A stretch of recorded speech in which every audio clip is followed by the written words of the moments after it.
Her ex-husband took everything in the divorce, but he forgot the old machine shop her father hid in her name. What she discovered there wasn't just about rust and steel. It was about a second chance she never knew she had. If you've ever felt like you've lost it all, this story is for you. Stick around, and maybe share your own story in the comments below. Let's get into it. The last box was sealed.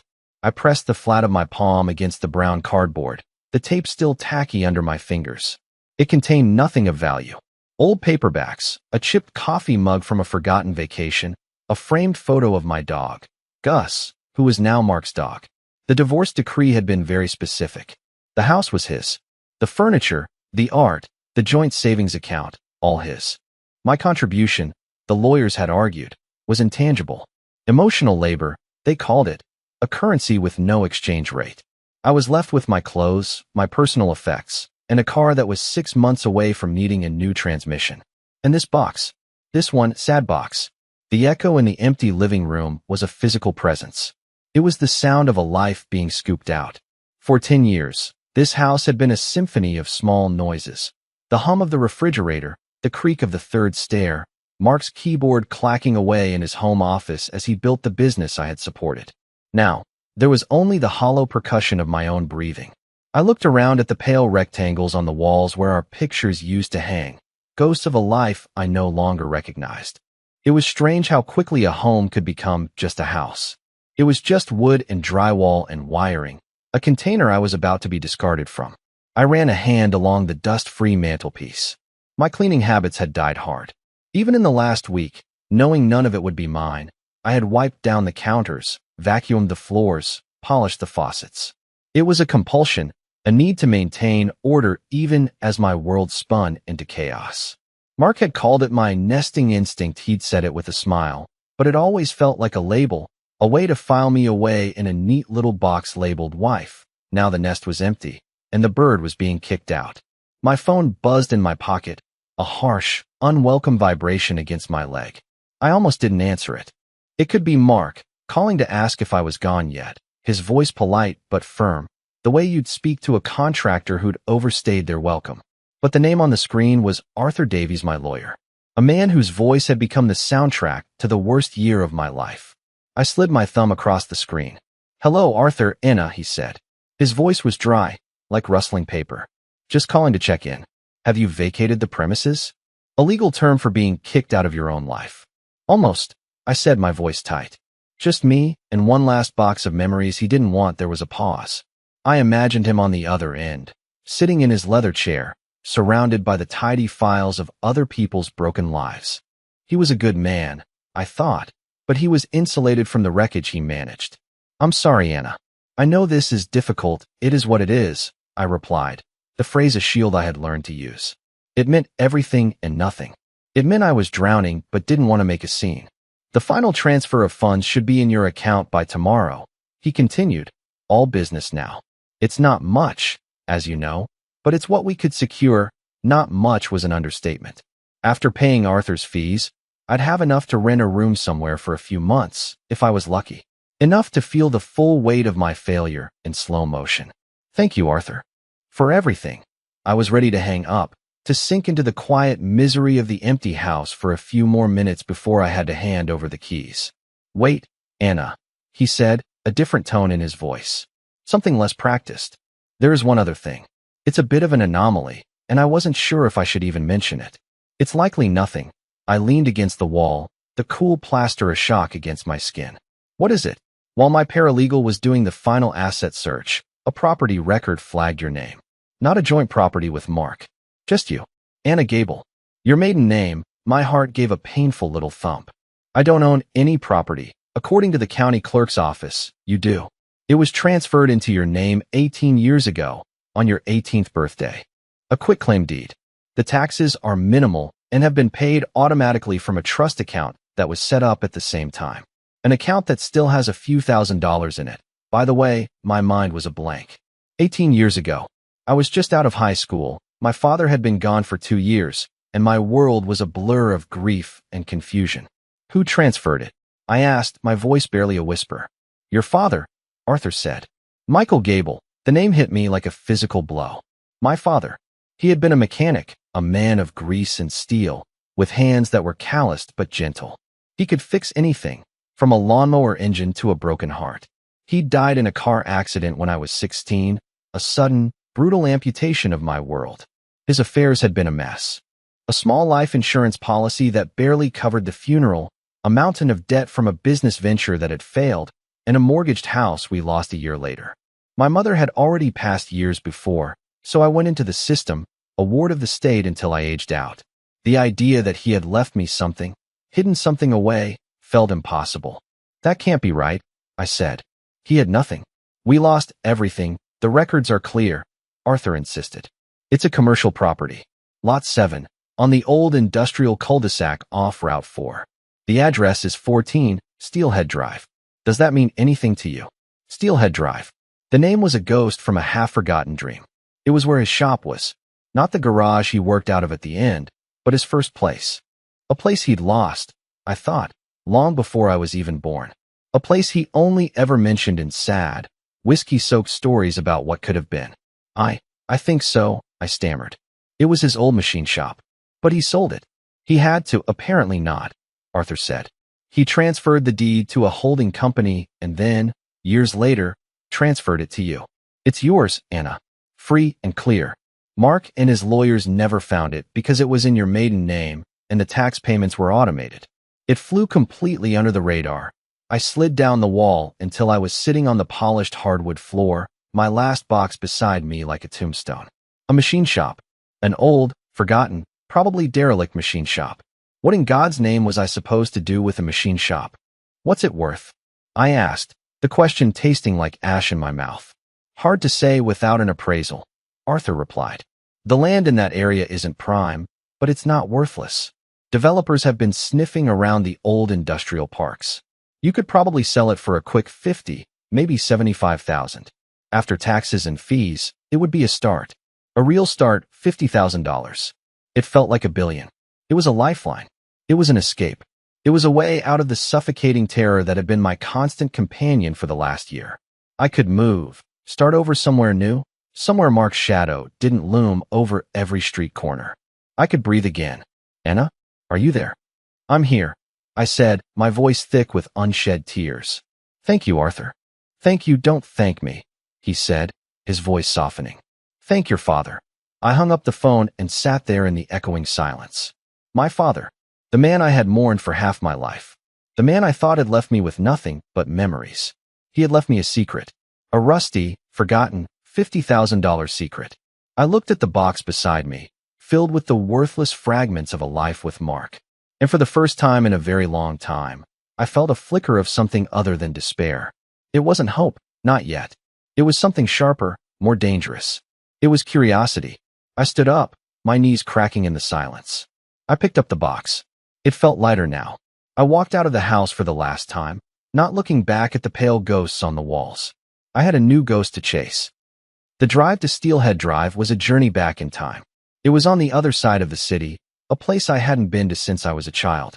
The part of town that progress had forgotten, where the buildings sagged and the fences were laced with rust.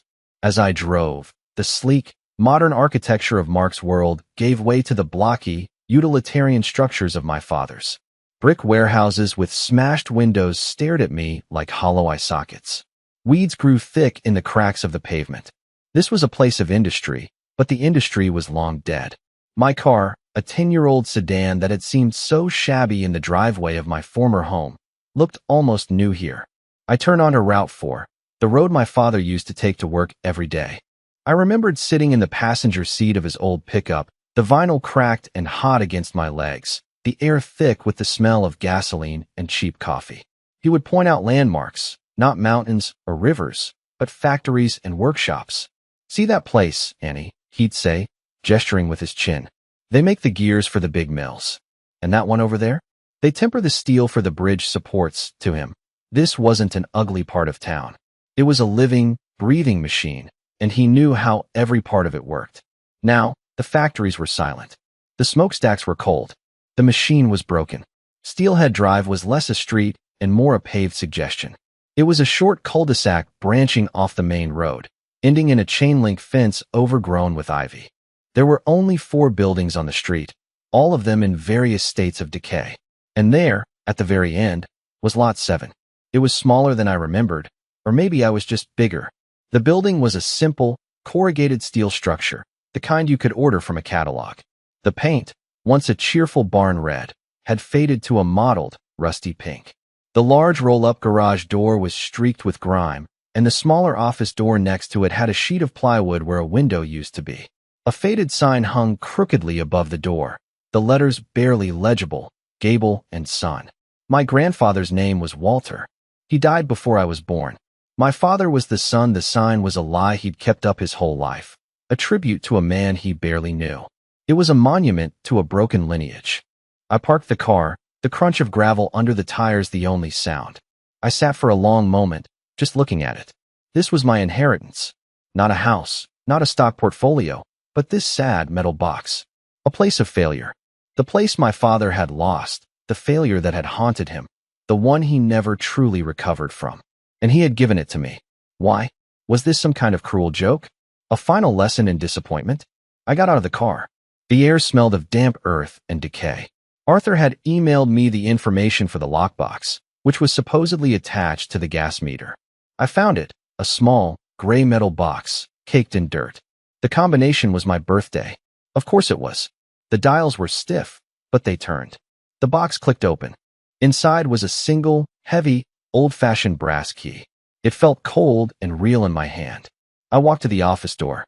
The lock was an old, heavy-duty deadbolt, the kind my father trusted more than any modern design. "They don't make M like this anymore," he would say. "This has guts." I put the key in the lock. It slid in smoothly, a perfect fit after years of disuse. I turned it. The bolt slid back with a loud, satisfying thud that echoed in the quiet street. I took a deep breath, my hand on the doorknob. What was I about to find? A collapsed roof? A squatter's den? A time capsule of my father's failure? I turned the knob and pushed. The door resisted, scraping against the floor. I put my shoulder into it and shoved it open just enough to squeeze through. I stepped inside. The air was thick and still, heavy with the scent of cold metal, stale oil, and dust. So much dust. It was a fine, gray powder that coated everything, softening the sharp edges of the machinery, turning the room into a monochrome photograph. Light filtered through the grimy windows of the main garage door, cutting bright shafts through the gloom. Dust motes danced in the beams like tiny, frantic ghosts. The office was a small, 10 by 10 room. There was a metal desk, a filing cabinet, and a single wooden chair. Everything was covered in that same layer of gray dust. A calendar on the wall was turned to July, 1998. The month he died. My breath hitched. This wasn't just a building, it was a tomb. It had been sealed on the day he died and left untouched for nearly 2 decades. I stepped further into the room, my boots leaving clean prints in the dust on the floor. On the desk, next to an old, black rotary phone, was a metal toolbox. It wasn't a mechanic's toolbox. It was smaller, more like a cash box. It was locked. I tried the key from the front door, but it didn't fit. Of course not. Nothing with my father was ever that simple. I looked around the office. The filing cabinet was locked, too. I pulled on the handle, but it wouldn't budge. I was tempted to find something to pry it open, to smash the locks, but I hesitated. This place felt sacred. A strange reverence held me back. This was his space, preserved exactly as he had left it. Vandalizing it felt like a desecration. My eyes fell on the calendar again. A picture of a soaring eagle above a mountain lake. Below the picture, in the box for July 17th, there was a single, handwritten note. A date circled in red ink. My 16th birthday. Below it, in my father's familiar, blocky script, were 4 numbers, 8-2-5-4. A combination. I looked back at the locked toolbox on the desk. It had a 4-digit combination lock. My heart hammered against my ribs. It was a test. A breadcrumb trail left for me to follow. I walked back to the desk, my movements slow, deliberate. I wiped the dust from the face of the lock. I spun the dials, the clicks loud in the dead air. 8, 2, 5, 4. I pulled the latch. It clicked open. I lifted the lid. Inside, there was no money. There was no deed, no hidden treasure. There was just a stack of envelopes, bound together with a faded rubber band. And on top of the stack, a single, smaller envelope with my name on it. Anna. My hands were shaking. I sat down in the dusty wooden chair, the wood groaning under my weight. I picked up the envelope. The paper was thick and yellowed with age. I turned it over. It was sealed. I carefully tore it open, my fingers clumsy. Inside was a single, folded sheet of paper. The handwriting was his. Unmistakable. My dearest Anna, it began. If you are reading this, then it means two things. First, it means I am gone. And for that, my girl, I am so sorry. I hope it was quick. I hope I didn't leave too much of a mess. Second, it means you found this place. I wasn't sure you ever would. I almost hope you don't. Because if you need this place, it means life hasn't been as kind to you as I always prayed it would be. I had to stop. A wave of grief, so powerful it felt like a physical force, washed over me. I pressed the letter to my chest, the sharp corners of the paper digging into my skin. I squeezed my eyes shut, but the tears came anyway, hot and silent, carving clean tracks through the dust on my cheeks. He was here. His voice, his words, right here in my hands. After all these years of silence, he was speaking to me. I cried for the 16-year-old girl who lost her father. I cried for the woman I had become, lost and alone in a different way. I cried for the love that had been hidden away in this dusty metal box, waiting for me. After a few minutes, the wave receded, leaving me exhausted and hollowed out. I took a ragged breath and unfolded the letter again. I had to keep reading. I had to know. I'm not good with words, Annie. You know that. I'm better with engines and gears. Things that make sense. But I have to try to explain. This shop, this was my failure. I lost it. Or at least, that's the story I told everyone, including you. It was easier that way. The truth is, I never lost it. I couldn't. It was the only thing I ever built that was truly mine. When your mother got sick, the bills they were a mountain we couldn't climb. I had offers to sell this place, good offers. But I couldn't let it go. So I did something else. I buried it. Legally, I mean. I sold it to a shell corporation for $1, took out a loan against that sale, and used the money to pay the doctors. Then, when the business went under, the bank couldn't touch the building itself. It was a dirty trick and probably not entirely legal, but it was all I could think of. I always meant to bring it back, to unwind the whole mess. But I ran out of time. I set it up so it would transfer to you on your 18th birthday. A secret safety net. I paid the taxes ahead for as long as I could, out of a little account I scraped together. I hoped you would go off to college, meet a good man, build a wonderful life, and never even know this place existed. I hoped you'd be so successful and happy that this rusty old box would be nothing more than a footnote in the county records. But I know life doesn't always follow the plan. Sometimes, the engine seizes up. Sometimes, the gears strip. And you need a place to pull over, to get out of the storm, to rebuild. If you are reading this, Anna, this is that place. It's not much. It's old and it's dirty. But it's yours. No one can take it from you. Sell it if you need to. Take the money and run. Lord knows you deserve an easy break. But before you do, look around. This place has good bones. It was built to last. Just like you. There's more you need to know. The rest of the letters in this box will explain things. Read them in order. Don't skip ahead. That's important. This is your story now, Annie.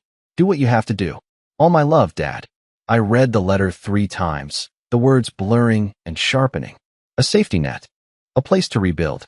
He hadn't left me with his failure. He had left me with his hope.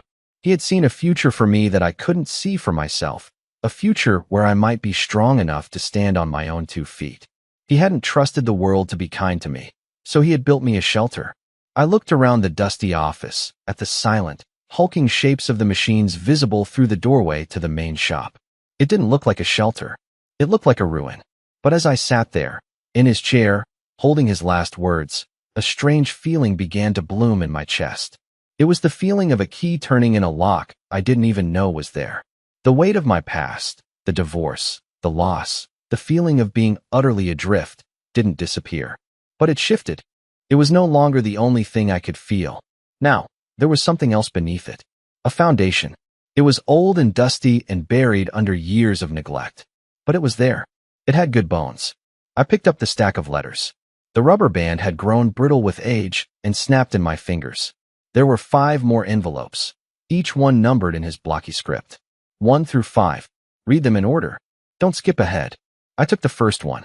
It was thicker than the others. I slid my finger under the flap and pulled out a folded sheaf of papers.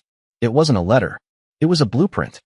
The blueprint was for the shop itself, but it was different from the building I was sitting in. It was cleaner, more ambitious. There were notes in the margins, calculations, sketches of modifications. And in the bottom right corner, a title, Phase 2, My Father, the man who I thought had given up on his dreams, had been planning an expansion. He had been planning a future. I spent the next hour poring over the papers, not just the blueprint, but old receipts, supplier catalogs, and pages torn from engineering manuals, all tucked inside that first envelope. It was a portrait of a man I barely knew. My father, the dreamer, the innovator. I'd always seen him as a simple mechanic, a man who fixed what was broken. But these papers told a different story. He wasn't just fixing things, he was designing them.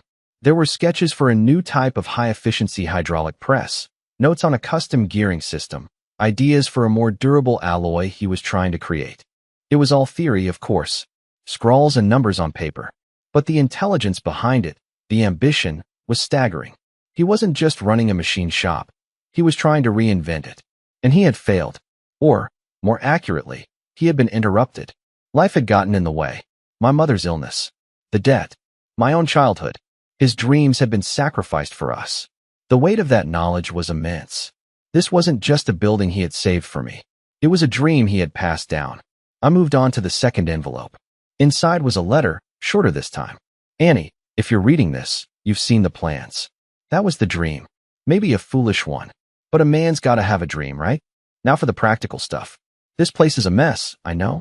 But it's not as bad as it looks. I winterized everything before I closed it up. The main machines, the lathe, the mill, the press. They're old, but they're good. American steel. I've drained the fluids, coated the moving parts in cosmoline. They'll need a thorough cleaning, but they should work. The power is off at the main breaker, but the account is still open, just dormant. You'll have to call the utility company. The number is in the filing cabinet. Which brings me to the next part of your scavenger hunt. I chuckled through a fresh wave of tears. A scavenger hunt. Of course. It was Soham. As a kid, he'd hide my birthday presents, leaving a trail of clues that would lead me all over the house. It drove my mother crazy, but I loved it. It made the gift feel earned. The key to the filing cabinet is in the one place in this shop I know is safe from everything, rust, time, even fire. It's in the heart of the beast. Go to the big hydraulic press in the main bay. On the right side, there's a maintenance panel held on by 4 hex bolts. You'll need a 9/16 wrench. There should be one in the top drawer of the workbench by the door. Find the key, Annie. Then we can talk about the money. My heart leaped. The money. I stood up, my body stiff from sitting. I walked out of the office and into the main shop. The space was cavernous. The ceiling was high, with steel rafters crisscrossing in the gloom. 3 massive machines dominated the floor, silent metal dinosaurs sleeping under blankets of dust. The air was colder out here. I could see my breath. I found the workbench he'd mentioned. It was a heavy, wooden table, its surface scarred with decades of work. The drawers were stiff. I pulled on the top one, and it opened with a screech of protest.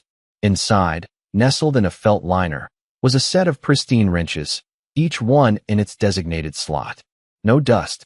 He had prepared this, too. I picked up the 9/16 wrench. It felt heavy and balanced in my hand, a tool made for a purpose. I walked over to the hydraulic press. It was a monster, a 10-foot-tall behemoth of steel and pistons. It was painted a dark green, the color of old army equipment. I found the maintenance panel, just where he said it would be. 4 hex bolts, coated in a light film of oil. I fit the wrench onto the first bolt. It was tight. I put my weight into it, and with a groan, it broke free. One by one, I loosened the bolts, my knuckles scraping against the cold steel. The last bolt came off, and I carefully lifted the panel away. Inside was a dark cavity, a tangle of wires and hydraulic lines. And there, hanging from a small hook on the inside of the panel, was another brass key. This one was smaller, a standard filing cabinet key. Attached to it was a small, metal tag, stamped with a number, 3. I took the key and went back to the office. It slid into the lock on the filing cabinet and turned easily. The top drawer slid open with a smooth, well-oiled glide. The contrast with the rest of the shop was jarring. This was not a place of decay. This was a place of careful preservation. Inside the drawer, there were no files. There was just a single, large manila envelope, sealed with wax. The number 3 was written on it in my father's hand. I took it back to the desk. This was it. The money. I imagined a stack of cash. Or maybe stock certificates. Something that would solve all my problems. I broke the wax seal and opened the envelope. It was full of documents. Bank statements for the trust account he had set up, showing the tax payments going out every year like clockwork. The original deed for the property. A copy of his will, which I'd never seen, leaving everything to me. And at the bottom, another letter. Envelope number 3. Annie, if you're here, you've proven you're not afraid to get your hands dirty. Good. You get that from me. Now, about the money. I'm sorry to tell you, there isn't a hidden fortune. I wasn't that clever, or that lucky. The money I had went to your mother's care, and to setting this place up for you. What I left you isn't a pile of cash. It's a choice. In this envelope, you'll find 2 things. The first is an offer from a company called Sterling Development. They wanted to buy this whole cul-de-sac a few years back. They'll be back. Their offer is fair. It's enough to set you up somewhere new. It's the easy way out. No one would blame you for taking it. It's probably the smart thing to do. The second thing is in the bottom of this drawer, taped to the underside. It's what's left of my emergency fund. It's not much, but it might be enough. Enough for a start. The choice is yours, Anna. You can sell this place, take the money, and walk away. Or you can stay. You can take that little bit of cash and try to bring this place back to life. You can try to finish what I started. I won't lie to you. It will be hard. It might be impossible. This world doesn't have much room for little places like this anymore. But this shop, it has good bones. And so do you. You are smarter than you think and stronger than you know. I saw it in you. Even when you were just a little girl, taking apart the toaster to see how it worked. Don't let anyone ever tell you you're not capable. Especially not yourself. Whatever you choose, know that I am proud of you. Know that I love you. Dad, my disappointment was a sharp, bitter pill. No fortune, just an offer from a developer and a little bit of cash. The easy way out. It was so tempting. I could feel the pull of it, the siren song of a simple solution. Sell the shop, take the $75,000, and disappear. Start over. Forget this place, forget the divorce, forget everything. But then I looked at the letter in my hand. He believed in me. My father, who had seen me at my best and my worst, who knew my strengths and my weaknesses better than anyone, believed I could do this. He believed I had it in me to take this ruin and build something from it. He had left me not a treasure, but a challenge, a test of character. I reached into the now empty filing cabinet drawer. My fingers brushed against the smooth metal underside. And there it was, a small, flat object, held in place with yellowed strips of duct tape. I peeled the tape away. It was a small, tin box, the kind that used to hold fancy cigars. I opened it. Inside, nestled in cotton wool, were stacks of $100 bills. I counted them. $10,000. It felt like a fortune and nothing at the same time. It wasn't enough to retire on. It wasn't enough to solve all my problems. But it was enough. Enough for a start. I sat there for a long time, the cigar box in my lap, my father's letter on the desk in front of me. The silence of the shop pressed in on me. I could hear the whisper of the wind outside, the distant rumble of a truck on the highway. I thought about Mark. I thought about the life I had lost, the woman I had been. The woman who arranged flowers and hosted dinner parties and made sure her husband's shirts were always pressed. The woman whose contributions were intangible. What if I could build something tangible? Something real?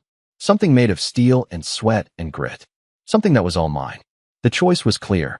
It had been from the moment I read his first letter. The easy way was not my way. Not anymore. I was my father's daughter. And this place, this broken down, forgotten, beautiful place, had good bones. It was time to get to work. I had 2 letters left, numbers 4 and 5. I decided to save them.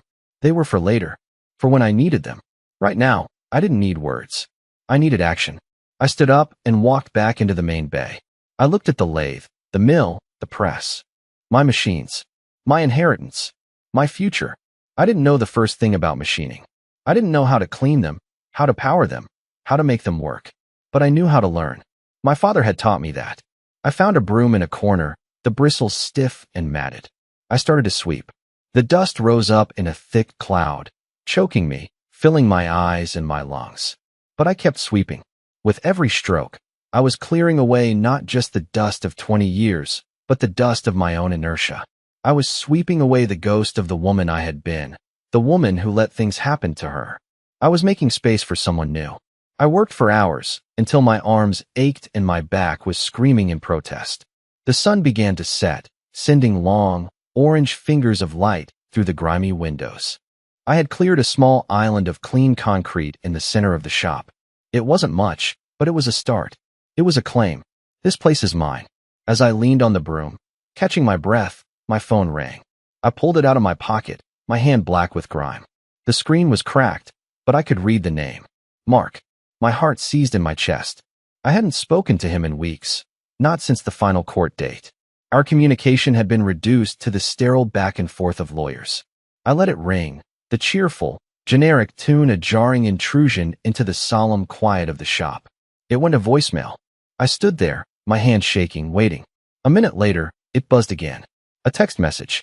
I opened it. I'm glad you're finally out of the house. The keys are on the counter. I just wanted to let you know, my lawyers found something interesting. A property your father hid. I don't know what you think you're going to do with that old wreck, but my guys think I have a claim to half of it. Marital asset, you know. We'll be in touch. The air went out of my lungs. Marital asset. He was coming for this, too. He wasn't content with taking my past. He wanted to take my future. The rage that filled me was cold and pure. It was a clean, industrial-grade fury. He had underestimated me. He had always underestimated me. He saw me as a decorative object, an accessory to his life. He had never bothered to look deeper, to see the person underneath. He had no idea who I was. He had no idea what I was capable of.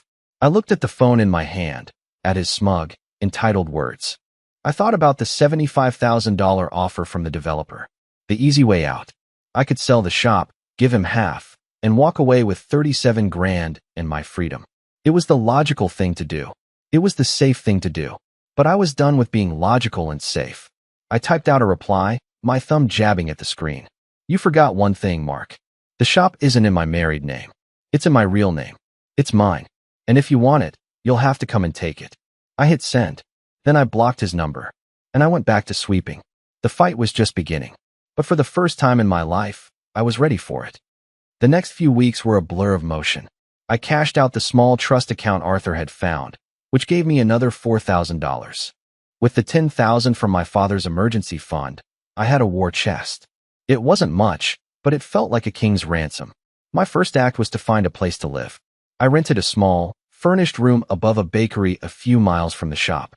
It smelled perpetually of yeast and sugar, a comforting, wholesome scent that was the polar opposite of the oily, metallic tang of the shop. The landlady, a stout woman named Maria with flour permanently dusted on her apron, eyed my grease-stained clothes with suspicion, but took my deposit without comment. My days fell into a rhythm. I would wake before dawn, buy a coffee and a stale pastry from the day-old rack at the bakery, and walk to the shop. I spent the first week just cleaning. I bought overalls, heavy-duty gloves, and a respirator mask. I scraped away 20 years of hardened grime. I scrubbed floors, I washed windows. It was brutal, back-breaking work. Every night, I would collapse into my narrow bed, every muscle screaming, my hands raw and blistered. But every morning, I would wake up with a renewed sense of purpose.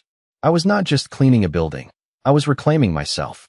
With each layer of dirt I removed, I felt like I was shedding a layer of my old life, of the helplessness and despair that had clung to me for so long. The shop slowly began to reveal itself.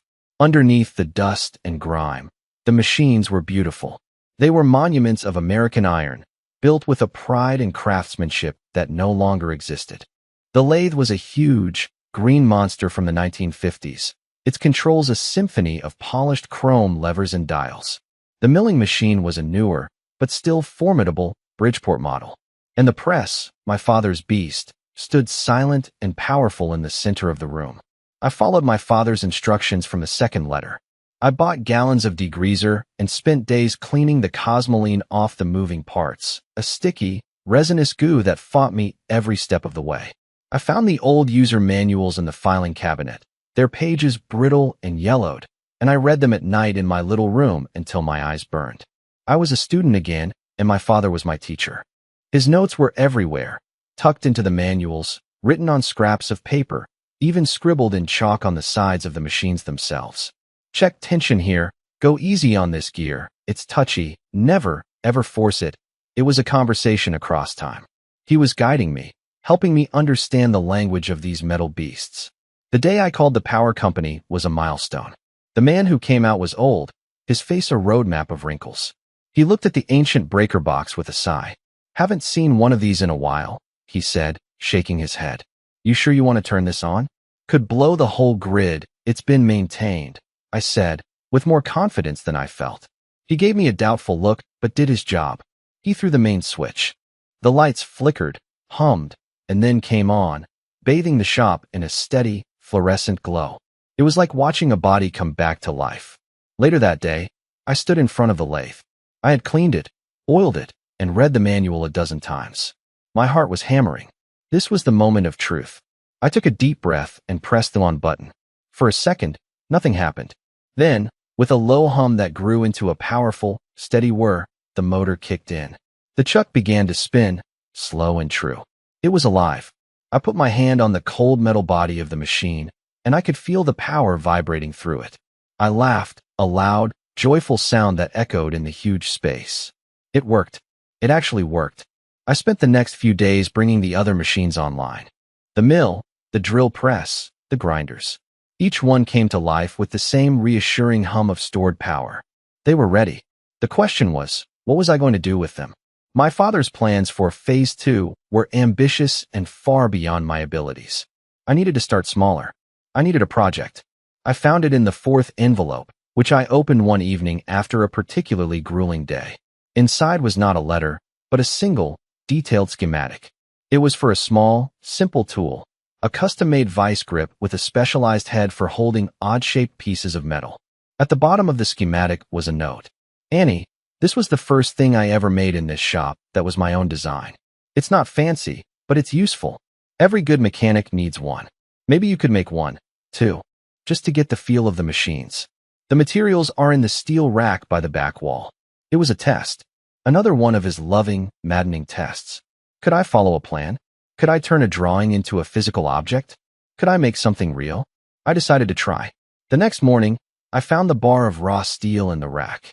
I followed the schematic, measuring and marking it with a precision I didn't know I possessed.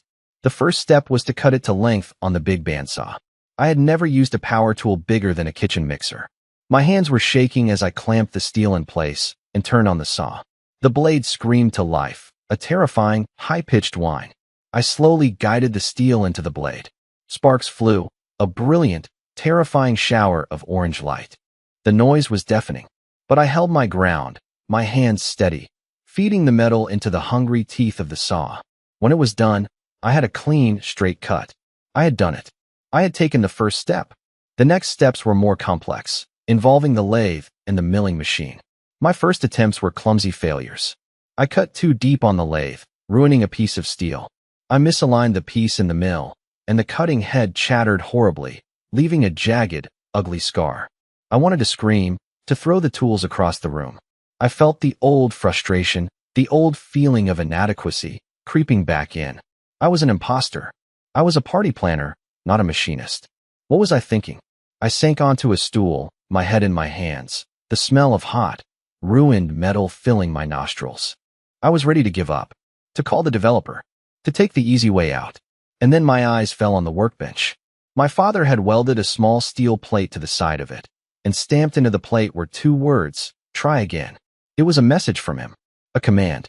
He knew I would fail. He knew I would get frustrated. And he knew I needed to be told to get back up.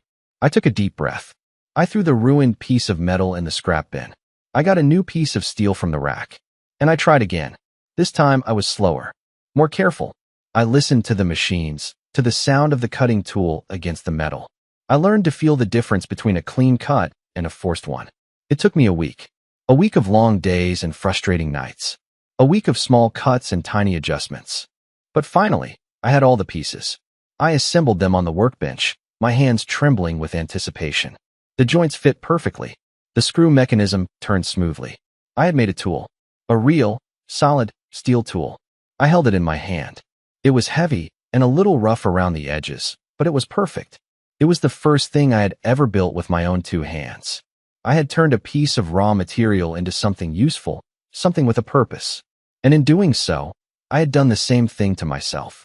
As I stood there, admiring my handiwork, a shadow fell across the open bay door. I looked up. A man was standing there, silhouetted against the bright afternoon sun. He was tall and thin, dressed in a sharp suit that looked completely out of place in this gritty, industrial landscape. "Unforgettable?" he asked, his voice smooth and polished. "My name is Peterson. I'm from Sterling Development. I believe you've been expecting me." The fight had come to my door. I put the vice grip down on the bench. I wiped my greasy hands on my overalls. "I've been expecting you," I said, my voice steady. "Come on in." He stepped inside, his expensive leather shoes crunching on the stray metal shavings on the floor. He looked around the shop, his expression a mixture of pity and disdain. It was the same look Mark used to give my thrift store finds. "Quite the place you have here," he said, a note of condescending humor in his voice. "A real fixer-upper. I like it," I said, crossing my arms over my chest. "It has good bones." He gave a tight, professional smile. "I'm sure it does. Listen, Ms. Gable, I won't waste your time. My company is acquiring this entire block for a new logistics and distribution center. We've already secured the other 3 properties. You're the last holdout." "I'm not holding out," I said. "I'm working." He raised an eyebrow, gesturing vaguely at the machines. "Right. You're a business. Look, we're prepared to make you a very generous offer. $100,000. For the property, as is. You sign the papers, and you can walk away from this project with a nice little nest egg. No more mess, no more fuss." The offer had gone up. $100,000. It was a life-changing amount of money. It was more money than I had ever seen in my life. I could buy a small condo, get a new car, go back to school. I could have a normal life. For a moment, I wavered. The sheer, gravitational pull of that money was immense. It was the easy way out, on a silver platter. But then I looked at the vice grip I had just built.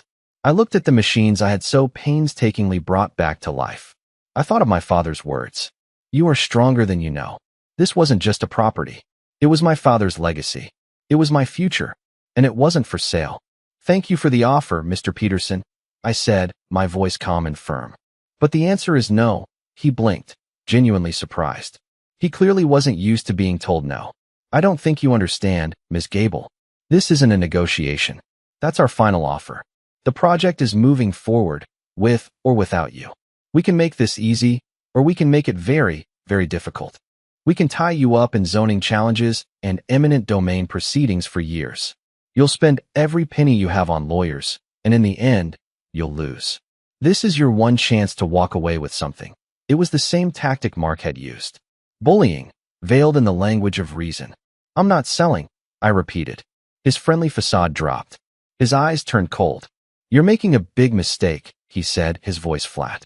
"A very big, very expensive mistake. Your ex-husband seems to think so, too. He's been very cooperative. He understands business, so that was it." Mark had sold me out, pointed the developers in my direction, probably for a finder's fee. The last, bitter betrayal. "My ex-husband doesn't have a say in the matter," I said. "This is my property, and I'm asking you to leave it." He stared at me for a long moment, his jaw tight.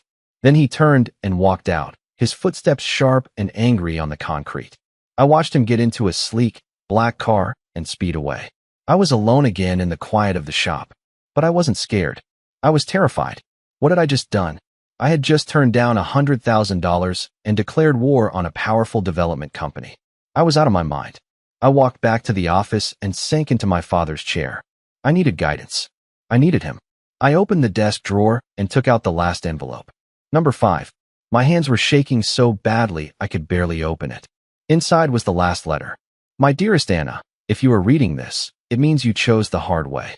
It means you told the developers to go to hell. I knew you would. It's in your blood. You're a fighter, just like your mother was. I am so proud of you, my girl. More than you can ever know. Now, for the last piece of the puzzle. I told you I wasn't a clever man, but I told you one lie. I did leave you something more than just this shop. I couldn't leave you cash. It could be taken, or lost, or spent. So I left you something better. I left you an ace in the hole. Go to the milling machine. Raise the cutting head all the way to the top. On the underside of the main casting, you'll find a small, welded plate. It looks like a repair. It's not. It's a hidden compartment. The combination is the year your mother was born. You'll know what to do with what's inside. This is it, Annie. The end of the scavenger hunt. The rest is up to you. Build something good. Build something that lasts. Build a life you are proud of. I will always be with you. Love, Dad. I ran out to the milling machine, my heart pounding like a drum. I cranked the handle, and the heavy cutting head rose slowly, revealing the underside of the massive iron casting. And there it was, a small, square plate, seamlessly welded into the body of the machine, painted the same color, almost invisible. On the plate were 4 small, unmarked dials. The combination. My mother's birth year. 1956. I spun the dials. A faint click. The plate popped open on a hidden hinge. Inside the small, hollowed-out compartment was a thick, waterproof pouch. I pulled it out. My hands were slick with a mixture of sweat and oil. I opened the pouch. Inside were several official-looking documents, bound with a paperclip. They were patents. 3 of them, all filed in my father's name. One was for the high-efficiency hydraulic press he had sketched out in his plans. Another was for the custom gearing system. And the third, the most recent one, was for a new type of lightweight, high-strength metal alloy. The very thing he had been working on when he died. These weren't just ideas on paper. They were registered, protected intellectual property. They were valuable. And at the bottom of the pouch was a business card. It belonged to a patent lawyer in the city, a man named Frank Miller. On the back of the card, my father had written a note. Frank is a good man. He helped me file these. He knows what they are worth. He can be trusted. It was my father's final gift. Not money. Not a weapon. A shield. Sterling Development could fight me over the land. They could try to use eminent domain. But they couldn't take this.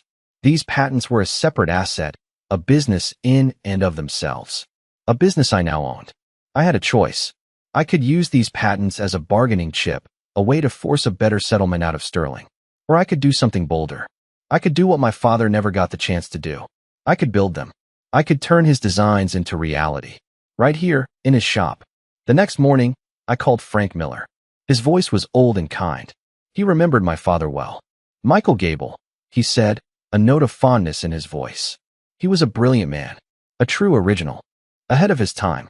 I always wondered what happened to those patents. I'm glad they're in good hands. I spent the next year in a battle on 2 fronts.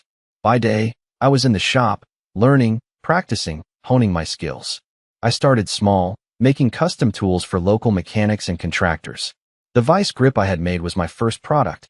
I made a dozen more, and they sold out in a week. Word got around. The girl in the old Gable shop, she does good work. I wasn't just surviving. I was building a reputation. By night, I was a warrior.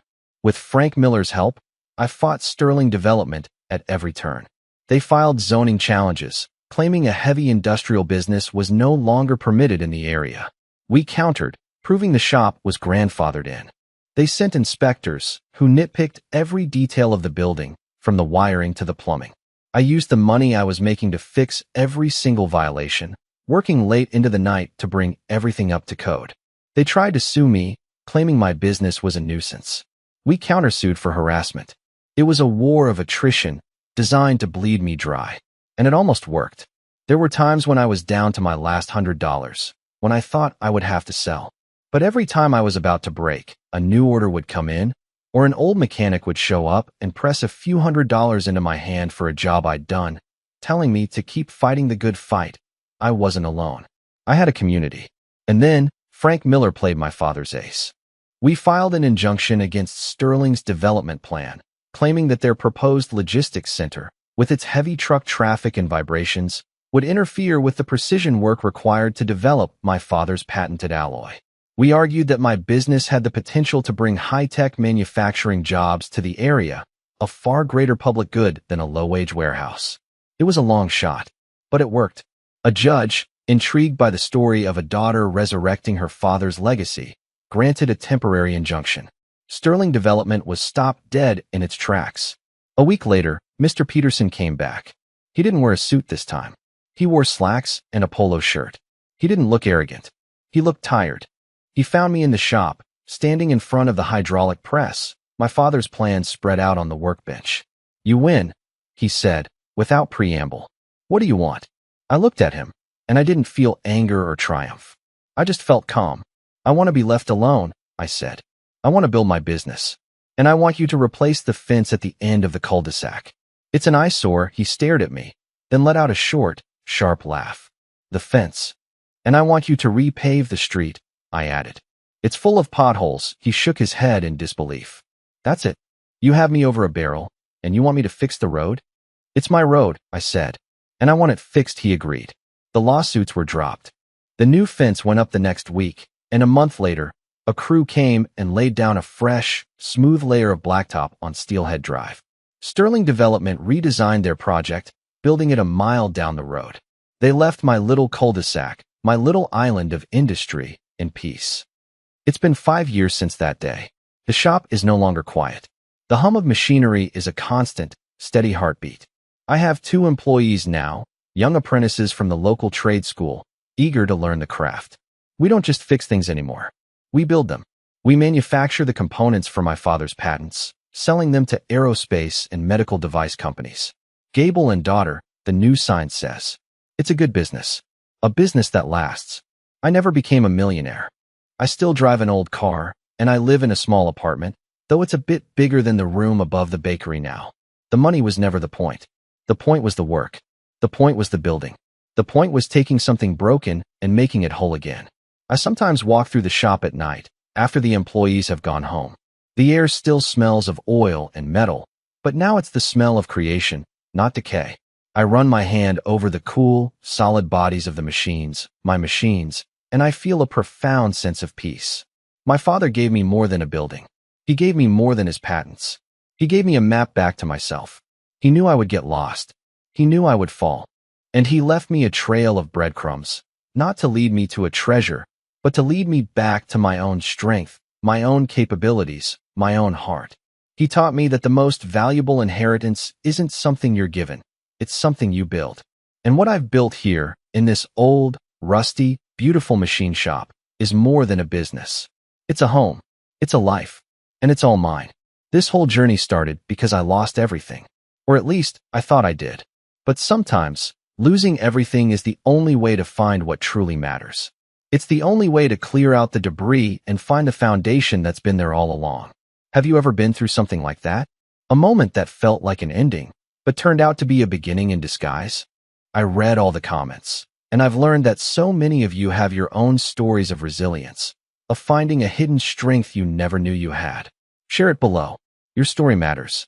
It might be the sign that someone else needs to see, the permission they need to pick up their own tools and start building again. Because we all have good bones. Sometimes, we just need to be reminded of it.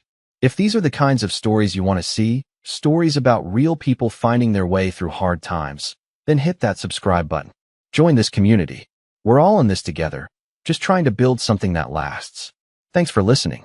Now, if you'll excuse me, I have work to do.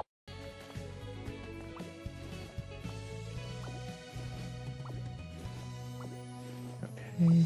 Sure, we'll take an extra flower pot. Why not?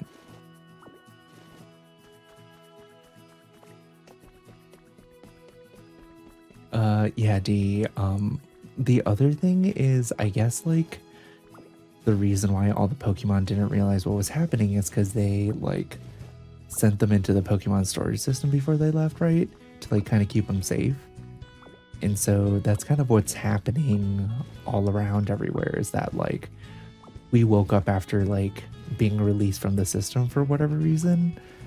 And that's why all the Pokemon are like, I don't know what's happening. OMG, I was taking from this island 5 minutes ago. You have great taste too, Stella. Hell yeah. Loki hunter-gatherer vibes? Exactly. We're just gonna... Although, we haven't even gotten to my favorite part of these islands, which is not only do we steal everything, but then we absolutely destroy it for resources. Which is really the true human experience, right? Are you stealing stuff and things? All of it, Rainy. Every single stuff and thing that we can see. Everything the light touches and also does not touch is ours.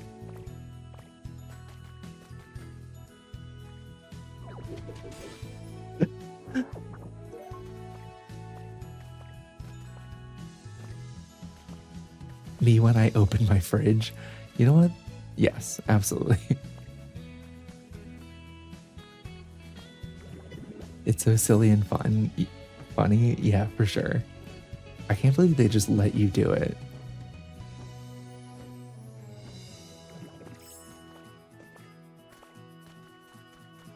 I'm just trying to make sure I get everything I need.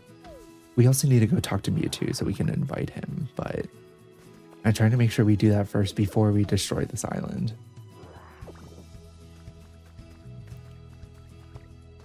OMG, I forgot you can fly here and struggle climbed everything. Oh no, Stella.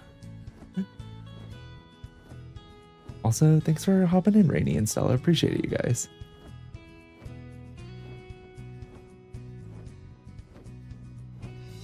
Well, thanks for the likes, D and Stella. You guys are great. Thank you so much. Oh my god, thanks for the likes too, Rainy.